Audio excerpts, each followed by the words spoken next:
for something completely different. Hey, what's happening, everybody? Hope you guys are feeling great. I'm Team Kills, and what I like to do is make gaming easier.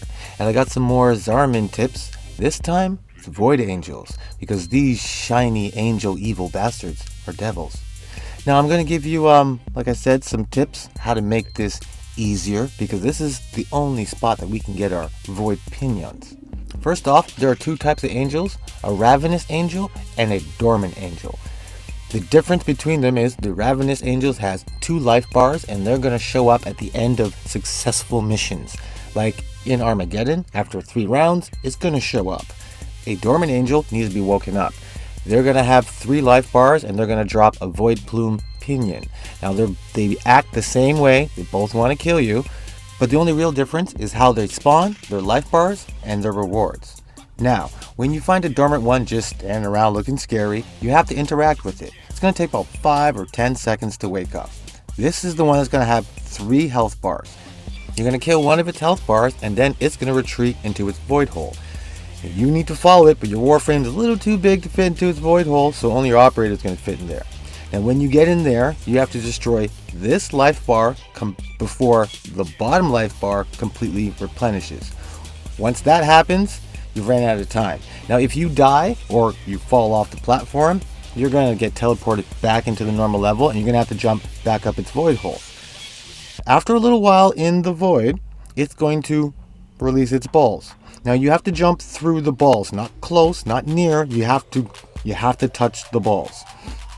And once you touch the ball and you land, you're going to get a shield. That's proof that you grabbed them.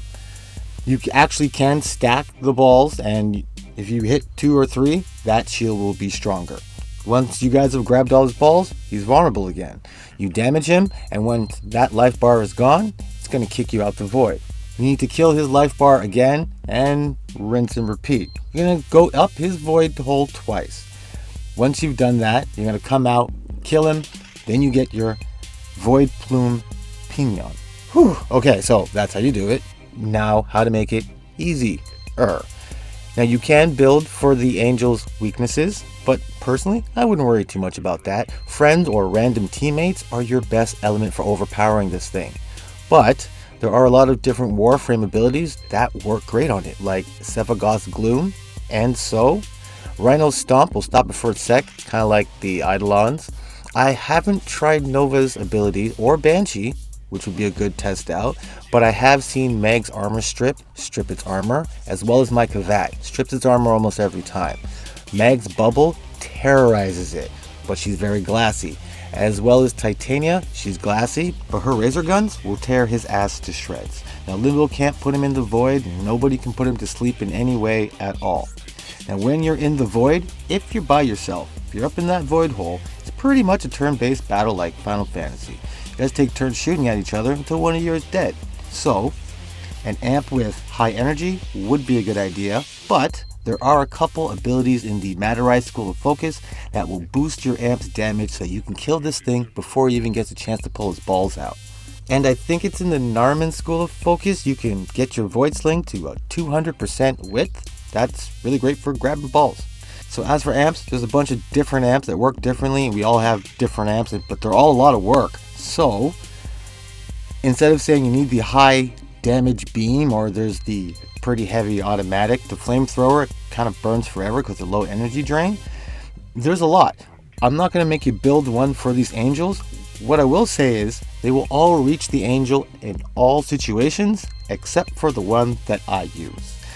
Now, the only reason I use this is because it is a high crit amp that increases when I get headshot damage, which I do when he's close the majority of the time, and the energy regains pretty quick. Otherwise, I have to jump up to shoot it at, but any amp you pick is really going to work, especially if you're in a team. You guys can stagger your amp shooting, then you'll take it down really quick. Now, there are a couple arcanes that you can add to your amps to make a certain element, but when you shoot through the shield that you get for grabbing the Void Angel's balls, it will add fire to your Void Blast. Void is the best element to be hitting this angel with when you're up its void hole. Now keep in mind, no Necros Desecrate, no Semeta boost or any resource booster is going to double any of the numbers of the pinions or the quills that you get. Now you get a quill from the Ravenous Angel. You also get 7,500 standing of whatever school that you're in. The Ravenous Angels, they pop up at the end of a successful Armageddon round. You can farm them. The Angels, the Dormant Angels, you'll get 15,000 standing every time you kill one, and 100% guaranteed Void Plume Pinion every time you kill that thing. If you get anything different, you might be in the wrong spot. So, this is fairly new. If you guys have any ideas, anything you want to add, don't forget to leave it in the comments. Help everybody out. But this is the way we kill our Angels. We go up their Void Hole. Ant-Man would be proud. Now on that note, I really hope this helps. I really hope you join the team of killers. Become a killer of teams. Let me know what you're thinking in the comments. Make sure you keep it easy in life. And remember, just keep gaming.